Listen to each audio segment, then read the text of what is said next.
Minnesota Timberwolves center Karl Anthony Towns caught a tough break recently when he would leave the game in the fourth quarter during their matchup against the Utah Jazz.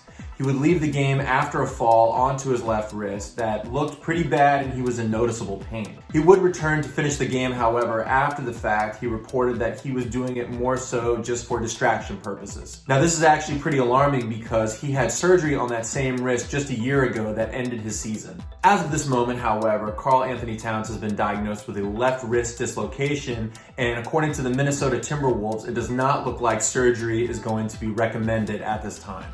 The specific type of dislocation has also been reported, and it is known as a perilunate dislocation. Since most sports fans and people are not too familiar with this diagnosis, we are going to take a look at it today. Welcome, basketball fans. For those of you that aren't familiar with my channel, my name is Nick Gallo, and I'm a doctor of physical therapy. With today's video, we are going to take a look at that perilunate left wrist dislocation that Karl Anthony Towns recently suffered against the Utah Jazz. First, I'm going to start by showing the actual play that Karl Anthony Towns was injured on so we get a good visualization for the mechanism of injury. Then I want to go over the specific anatomy associated with the perilunate dislocation of the wrist. And finally, I want to give an appropriate timeline for Towns' return to play full-time in the NBA. If you like today's video and you find it informative, please hit that thumbs up and subscribe to the channel because I will be making more videos in the future regarding sports injuries, rehabilitation, and other physical therapy-related content. Also, if you have any comments or questions, please put that in the section below. Now let's take a look at that specific play that Karl Anthony Towns hurt his wrist. Here we see Towns drive the basket and fall right afterwards. He tries to brace the fall with his left hand and he's in noticeable pain. In this clip in slow motion, we see that as he's falling backwards, he braces with his left hand, which puts the wrist in extreme wrist extension. Falling onto the hand like this puts it at extreme risk for injury. Towns would be evaluated to find out that he has a left wrist dislocation, specifically a perilunate dislocation. There are 8 carpal bones located within the wrist, but the one associated with the perilunate dislocation is the lunate bone. There are also several ligaments located in the wrist as well. Typically, in a perilunate dislocation, the lunate bone is going to lose continuity with the other carpal bones because one of these ligaments or several ligaments can be disrupted. Fortunately for Towns, his MRI has revealed that there is no other structural damage to his left wrist. Therefore, surgery is not indicated at this time. It's also important to note that although it is the same wrist he had surgery on last season, this is a different area of the wrist affected this time. According to the Minnesota Timberwolves, Towns will be evaluated on a weekly basis. So to recap, as Towns was driving into the basket, he went down and he braced his fall with that left wrist.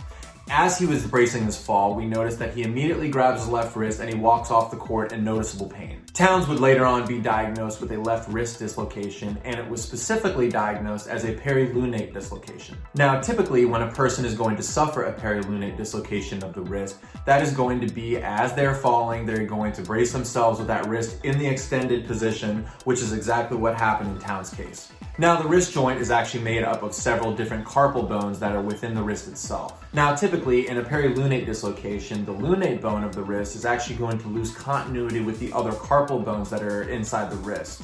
This happens because either a ligament or several ligaments are actually disrupted during the injury. The good news in Towns' case, however, is that there's no additional structural damage in the wrist and surgery right now is not indicated for him. Now, another piece of really good news for Towns is the fact that sources are currently saying that although it is the same wrist that he had surgery on last season, it appears that this injury is affecting a different part of the wrist. According to sources, Towns is currently experiencing left wrist soreness, and at this time, he is scheduled to be evaluated week by week. Now, because this current injury doesn't affect the same part of the wrist that was affected last year, it did not include any other structural damages to the wrist, and the fact that he is on a week-to-week basis, according to the Minnesota Timberwolves, I anticipate that we see Towns play this season. If anything specifically changes with Towns' left wrist injury, I'll be sure to update everybody. And that is it right now for Karl Anthony Towns' left wrist injury. Once again, if you really like today's video, please subscribe to the channel because I will be making more videos in the future. Thank you for tuning in, and I'll see you next time.